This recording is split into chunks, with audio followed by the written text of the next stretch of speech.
हजारों वर्ष से जब से सृष्टि बनी है तब से हमारा आपका पुनर्विजन्म पुनर्विमरणम पुनर्विजननी जठरे शयनम जाने कितनी कितनी योनियों में वेद कहता ना परिति भूतान परिति लोकान परिति दिशस्य प्रशस्य, जाने हम कितनी योनियों में भटक करके इस मानव जीवन को प्राप्त किया। मानव जन्म अमोल वे, इसे मिट्टी में ना रोल वे, अब की मिला है फिर न मिलेगा, कभी नहीं कभी नहीं कभी नहीं। इसलिए फर्स्ट ड्यूटी है कि हम परमात्मा को आस्तिक बने, धन्यवाद करें। जब हम और आप जो सो जाते हैं, श्वास चल रही है, खून बन रहा है, भोजन पच रहा है, अगर परमात्मा संडे बना दे तो हो गया काम। सोचो, धन्यवाद तो करो ना। दूसरा स्वाध्याय, स्वाध्याय न ऋषि न अर्चित। जितने भी संत महान पुरुष हुए वो कोई यूनिवर्सिटियों में कॉलेजों में नहीं पढ़े थे। स्वाध्यायात योग संपत्तिया, योग दर्शन कहता है स्वाध्याय से परमात्मा प्रकाशते, परमात्मा की अनुभूति होती है। आज हमारे जीवनों में स्वाध्याय नहीं रहा। स्वाध्याय के दो अर्थ हैं, अच्छी पुस्तकों का, अच्छे विचारों का, अच्छे स्थान का, अच्छे लोगों की संगति करना स्वाध्याय।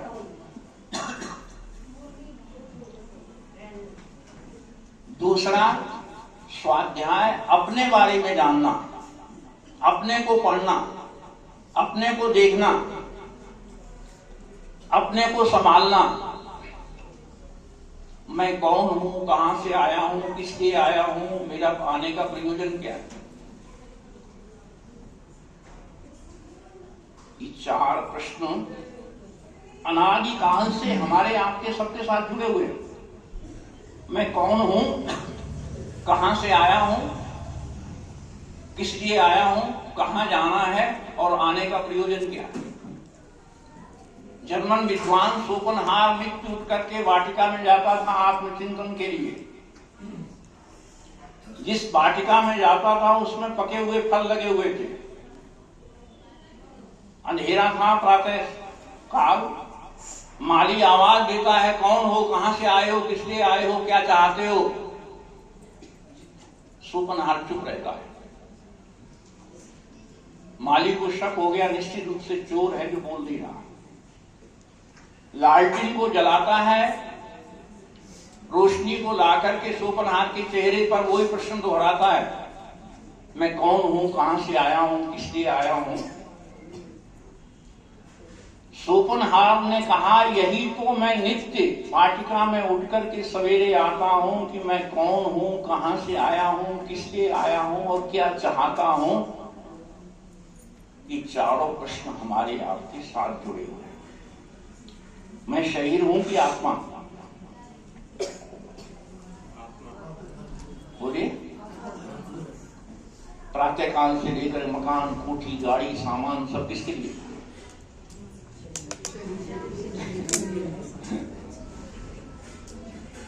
शिव रूपी आत्मा के निकलते शरीर शव बन जाता है।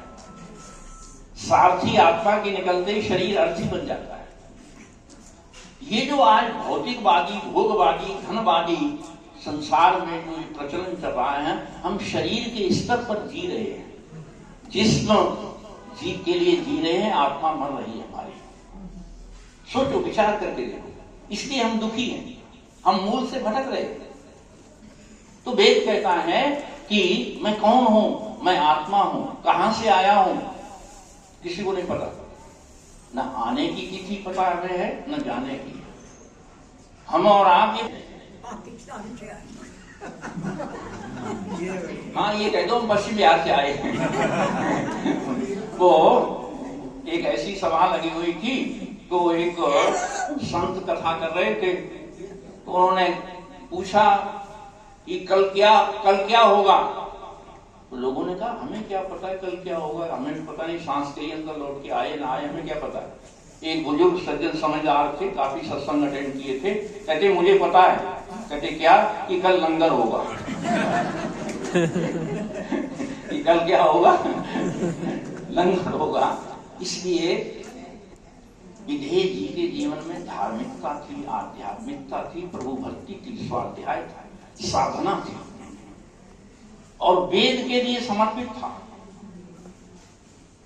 सत्य ये है, आर्य समाज के 10 नियमों में आर्य समाज एक नियम पर अमर रह सकता है। वो कौन सा? वेद। जी कोई नहीं कहता न। सृष्टि महाभारत के बाद किसी इतने संत, इतने जगत गुरु, इतने शंकराचार्य, इतने मुनि, इतने कितने हुए, किसी ने भी ये नहीं कहा कि वेद, ये ऋषि दयानंद ने, किसी ने ये कहा कि नारी को वेद पढ़ने का अधिकार है, नारी को गायत्री मंत्र बोलने का अधिकार है। किसी संत ने, मंत्र ने, महाराज ने बताओ। आज कोई बोल रहा है? आज मॉडर्न युग में रह रहे हैं हम, बोले कोई कह रहा है? आज भी विरोध करते हैं। ये ऋषि दयानंद की कृपा थी, जिनको कहा वेद सबके हैं, सबके लिए, सबको पढ़ने का अधिकार है। वेद परमात्मा का आदेश है, उपदेश है और संदेश है। वेद क्या है? वेद परमात्मा का आदेश है, उपदेश है, संदेश है। विधेय जी ने सारा जीवन वेद के लिए इतना बढ़िया बोलते थे, इतनी बढ़िया कथाएं उनके पाठकों में, यहां तो और भर जाता था। और मैं आज कहना चाहता हूं कार्यकारिणी के अधिकारियों से भी, व्यक्ति अमर होता है अपने कर्मों से, अमर होता है जिसको याद करे, अमर होता है संतान के द्वारा। संतान जो तानती, फैलाती, आगे बढ़ाती है। अगर स्वामी विद्यानंद विधेय जी को चावला जी अमर रखना है तो इस स्थान को वेद विद्यालय खोल दो, उपदेशक विद्यालय। विधेय जी की बहुत बड़ी, उनकी जीवनी को पढ़ो, मैंने पढ़ा है। उनकी प्रबल इच्छा थी दास जी कि यहां पर अच्छे वेद के विद्वान तैयार किए जाएं इस स्थान पर, ये उनकी इच्छा थी। यहां स्वाध्याय केंद्र बनाओ, आध्यात्म केंद्र बनाओ, जीवन निर्माण के केंद्र बनाओ, तभी वास्तव में। नहीं तो व्यक्तिगत प्रॉपर्टियां तो जाने कितनी अरबों की हो जाएंगी, कोई बात नहीं, कोई नहीं याद करता है। अमर होता है व्यक्ति अपने कर्म। विधेय जी ने जो काम किया है, और उनकी जो अंतिम इच्छा थी कि इस स्थान को हम वेद विद्यालय बनाएंगे, या उपदेशक विद्यालय बनाएंगे, ट्रेनिंग सेंटर बनाएंगे, स्वाध्याय केंद्र बनाएंगे, आध्यात्म केंद्र बनाएंगे, योग के केंद्र बनाएंगे, जिससे लोगों को प्रेरणा प्राप्त हो। इस पर विचार करिएगा कार्यक्रम, जरूर विचार करिएगा। नहीं तो व्यक्तिगत संपत्तियां बनकर के कुछ दिनों के बाद कोई नहीं पूछता है। आज बहुत बड़ी आवश्यकता है। पूरे दिल्ली में कोई एक स्थान नहीं है दास जी, मैं आपको नमन करता हूं। आप भी कई यूनिवर्सिटी में प्रोफेसर होते, बहुत योग्य हो, विद्वान हो, कभी कोई भी नहीं, मगर आपने अपना जीवन लगा दिया, मैं आपको नमन करता हूं। इस तरह के तपस्वी व्यक्ति बहुत कम मिलते हैं। तो विधेय जी ने जो वेदों का सीधा सरल, और कहा कि वेदों में उन्होंने कुछ विरोध भी हुआ। उनका विरोध इसलिए हुआ कि वेदों को पढ़ने के लिए सड़ंग, व्याकरण, निरुक्त, ज्योतिष, इन चीजों की जरूरत पड़ती है। तो विधेय जी ने कहा नहीं, कोई जरूरत नहीं, अनुभूति से, सहज रूप से आप वेद को पढ़ सकते हैं। इतने बढ़िया तरीके से कठिन शब्दों की व्याख्या, व्यवहारिक व्याख्या, उपयोगी व्याख्या, जीवनोपयोगी व्याख्या, और वो वेद को बिल्कुल आम आदमी के साथ जोड़ देते थे। इतना साहित्य लिखा कहां व्यक्ति, आप सोच के देखिएगा। संपूर्ण जीवन जिसने समर्पित कर दिया, सामान्य स्थिति से निकल करके अपने पारिवारिक दायित्वों को, जिम्मेदारियों को, अपने सुयोग्य 2 पुत्रों को बहुत योग्य बनाया, और वानप्रस्थ और संन्यास उन्होंने अपनी धर्म पत्नी से पूछ के लिया। ये बहुत बड़ी बात है। वानप्रस्थ और संन्यास उन्होंने अपनी धर्म पत्नी से पूछ करके लिया, और अपनी पत्नी को सदा साथ रखते थे वानप्रस्थ आश्रम में, और अपनी पत्नी को भी उन्होंने वेद के मार्ग पर चिंतन दिया। तो वेद का जो चिंतन है, अगर आज सारा संसार जिस दौर से गुजर रहा है, सारा संसार बारूद के ढेर पर खड़ा है, निरंतर संघर्ष है, लड़ाई है, विवाद है, अशांति है, तनाव है, चिंताएं हैं, हमारे आपके जीवनों में भी, परिवारों में भी, समाज में भी। अगर कोई बचा सकता है, सीधा सच्चा सरल मार्ग बता सकता है, तो वेद का मार्ग बता सकता है, और कोई रास्ता नहीं। क्योंकि वेद का चिंतन सार्वभौमिक है, सार्वकालिक है, सार्वदेशिक है, सार्वजनिक है, और प्राणी मात्र के लिए। अभी हम और आप प्रार्थना करेंगे ओम देव शांति, इतनी बड़ी, इतनी ब्रॉड प्रार्थना, इतनी व्यापक प्रार्थना, इतना सारे संसार के यत्र विश्वम भवति एकनीदम सर्व आशावम मित्रम भवन्तु, इतना बड़ा ब्रॉड चिंतन आपको वेद में मिलेगा और कहीं नहीं मिलेगा। वेद क्या कहते हैं? मनोभव जनया दैव्यम जन्म है, मनुष्य तू मनुष्य बन जा। वेद ये नहीं कहता तुम और कुछ बनो, कुत्ता बिल्ली गाय भैंस मच्छर कीट पतंग के लिए नहीं कहता तू मच्छर बन जा, बिल्ली बन जा, कुत्ता बन जा, तू घोड़ा बन जा। मनुष्य को क्या कहा जा रहा है? वेद को बोल कर रहा हूं, मनोभव जनया दैव्यम जन्म है, मनुष्य तू मनुष्य बन जा। यहाँ हमारा प्रबुद्ध वर्ग बैठा हुआ है, शिक्षा जगत से जुड़ा हुआ है। सावित्री चावला जी प्रिंसिपल रही स्कूल में। प्राइमरी से लेकर के एमए पर्यंत तक हम इंजीनियर, डॉक्टर, वकील, प्रोफेसर बना रहे, इंसान नहीं बना पा रहे हैं। ये प्रॉब्लम आ गई है, सबसे बड़ी प्रॉब्लम। जब तक ऋषि दयानंद की, देखो कितने उपकार हैं, सच्चाई है, सो के लुट रहे थे ऋषि, तूने हमें, मुनि जी सो रहे हो, आपको भी जगा दिया, मुनि बन गए। ये ऋषि दयानंद की कृपा थी स्वाध्याय से। ये भी बहुत अच्छे स्वाध्यायशील हैं, बहुत अच्छे साधक हैं, बहुत अच्छे चिंतक हैं। अगर हमारे आपके, मैं तो कहा करता हूं कि आर्य समाज से ऋषि दयानंद को, वेद को और यज्ञ को हटा दो तो क्या बचता है? बोलो। अगर हम लोग भाग्यशाली हैं, ऋषि दयानंद जैसा मार्गदर्शक मिला, वेद जैसा ज्ञान हमें प्राप्त हुआ, और आर्य समाज जैसी संस्था से हम लोग जुड़े। विजय जी के मूल में क्या था? आर्य समाज था। अजमेर में रहते हुए सार्जेंट की, पुलिस में सार्जेंट की नौकरी करते हुए इतने ऊंचे पद पे उठे, सामान्य बात नहीं है, और इतना स्वाध्याय किया। तो वेद का चिंतन आज की जो झुलसती हुई संकट, मुसीबत, तनाव और मौत के गले में, मौत के गाल में आते हुए सारी सृष्टि को अगर बचा सकता है, तो वेद का चिंतन बचा सकता है। वेद कहता है मनुष्य बन जाओ। आज ऋषि दयानंद की कृपा थी, स्वयं गृहस्थी नहीं थे, और हम सब गृहस्थियों के लिए क्या लिख करके दे गए हैं सुमन जी? संस्कार विधि। संस्कार विधि क्या है? मानव निर्माण की विधि है। अच्छा इंसान कैसे संस्कारों के द्वारा, विचारों के द्वारा, संगति के द्वारा बनता है। संस्कार विधि मानव निर्माण की विधि है। और कहा कि बढ़िया जिंदगी जीने के लिए डिग्रियों की जरूरत नहीं होती है, शिक्षा की जरूरत होती है। बढ़िया जिंदगी जीने के लिए सामान की नहीं, समझदारी की जरूरत है। बहुत बढ़िया जिंदगी जीने के लिए बहुत तामझाम की जरूरत नहीं है। देखो आपका यजुर्वेद का 40वें अध्याय का मंत्र क्या है? तेन तत्तेन भुंजी कामांग रागस्य सुधरम। 3 तरीके बताए हैं, समय पर समाप्त कर रहा हूं। नियम पूर्वक, ज्ञान पूर्वक, त्याग पूर्वक जियो, ये वेद कह रहा है। तेन तत्तेन, नियम पूर्वक, त्याग पूर्वक, ज्ञान पूर्वक। दुनिया में सबसे बड़ा बल क्या है? नहीं ज्ञानेन सदृशम पवित्रम ये विद्यते। दुनिया में सबसे बड़ा ज्ञान। ये तीसरा नेत्र क्या है? ज्ञान का नेत्र है। गीता कहती है अज्ञाने ज्ञानम आवृतम, अज्ञानेन ज्ञानम आवृतम तेन मुह्यन्ति जन्तवः। अज्ञान से ज्ञान ढका हुआ है, असत्य से सत्य ढका हुआ है, अधर्म से धर्म ढका हुआ है, शरीर से आत्मा ढकी हुई है, प्रकृति से परमात्मा ढका हुआ है। तेन मुह्यन्ति जन्तवः, उसी अज्ञान अविद्या जड़। हम लोग ईमानदारी को बता दूं, हम लोग बेहोशी में, नशे में, पागलपन में जी रहे हैं।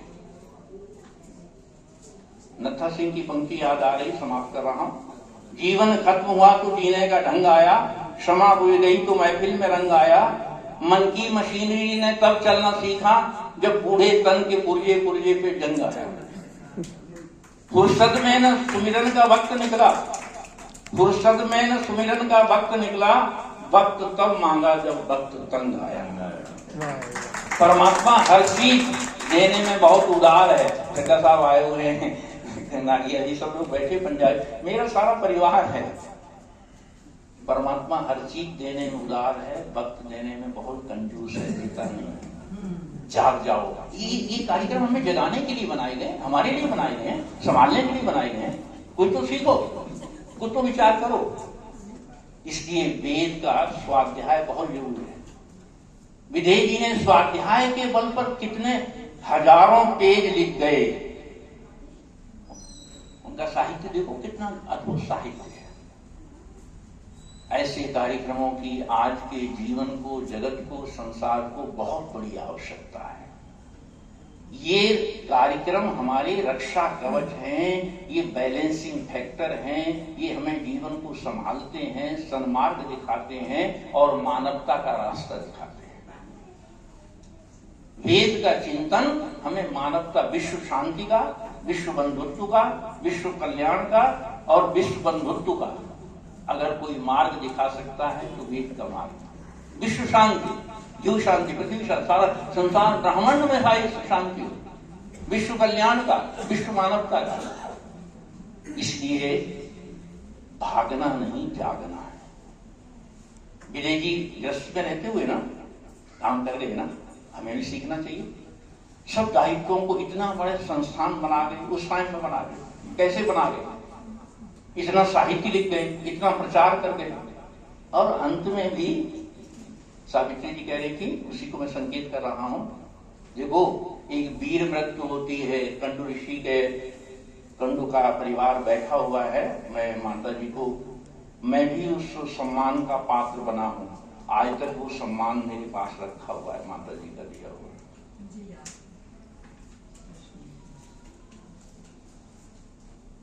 तो वेद का जो चिंतन है वो हमें बचा सकता है।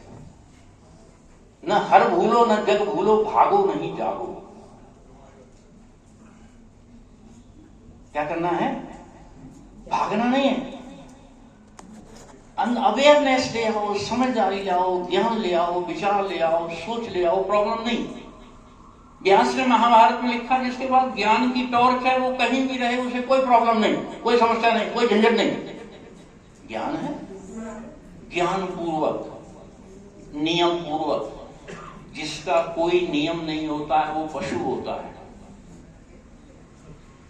सोचो, विदेह जी अपने, अगर संध्या का टाइम होता था तो संध्या में कई बार शाम को यहाँ होता था, स्वाध्याय आता था। भाई अब संध्या का टाइम हो गया, स्वाध्याय का टाइम हो गया, यज्ञ का टाइम हो गया, नियम बनाओ।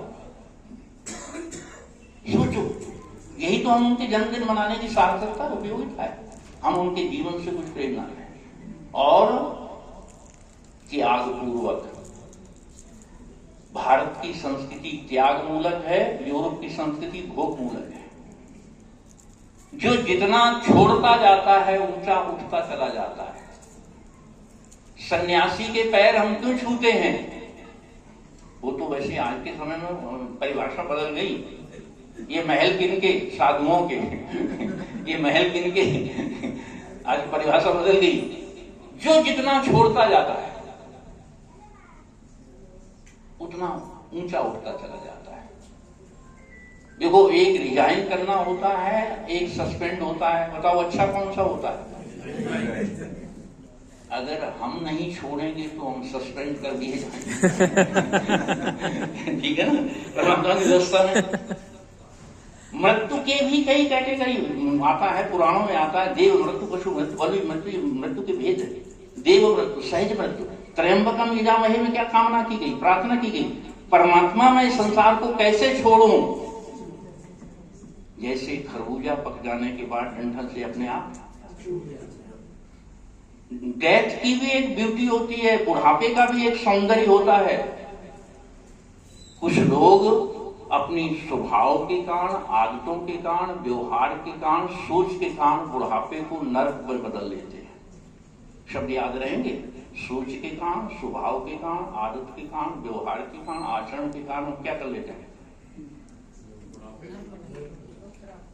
भाई सौंदर्य है, ये सफेद बाल बहुत कुछ कह रहे हैं, अब तक काले कर्म किए, अब सब सफेद कर लो। अगर सीखना चाहें तो हम सीख सकते हैं, है ना, सीखना चाहें तो हम सीख सकते हैं। इसलिए त्याग छोड़ते चले जाओ, जो जितना छोड़ता जाता उतना होता जाता। इसलिए वेद का चिंतन स्वाध्याय जरूर करो। मैं फिर दोहरा रहा हूं, संध्या, स्वाध्याय, सत्संग, साधना, सेवा, याद रहेंगे। सिखों के 5 ककार है ना, तो ये भी 5 सकार हैं। याद कर लेना, संध्या, स्वाध्याय, सत्संग, साधना, सेवा। ये बिल्हे जी के जीवन में फूट फूट करके भरे हुए थे। मैं उस महामानव को, वो जो चलती फिरती आर्य समाज थी, चलता फिरता संस्थान था, चलता फिरता वेद का प्रचारक था, उस महामानव को कोटिशः स्मरण करता हूं, नमन करता हूं। और सदियों तक, जब तक साहित्य रहेगा और ये संस्थान अगर विधे जी के नाम से उपदेशक विद्यालय खोल दे, वेद विद्यालय खोल दे, स्वाध्याय केंद्र बना दे, साधना केंद्र बना दे, यहाँ के लोगों का आना जाना, पहले बहुत उपस्थिति होती थी, पहले बहुत उपस्थिति होती थी, मैं बहुत शुरू से जुड़ा रहा। इस पे विचार करना आज ऐसे स्थानों की बहुत बड़ी आवश्यकता है। इन्हीं शब्दों के साथ मैं उन्हें स्मरण करता हूं, नमन करता हूं। आगत अनागत जो नहीं भी आ सके हैं, सभी की ओर से उस महामानव को कोटि कोटि नमन करता हूं और परमात्मा से प्रार्थना करता हूं, परमात्मा हमको धियो यो नः प्रचोदयात्, हमको सद्बुद्धि दे कि हम उनके बताए हुए मार्ग पर, उनके आदर्शों पर हम भी अपने जीवन को सफल बना सकें। सभी आयोजकों का, चावला जी आपने मुझे जोर जबरदस्ती घेर घार करके यहाँ बुला लिया। सबका धन्यवाद।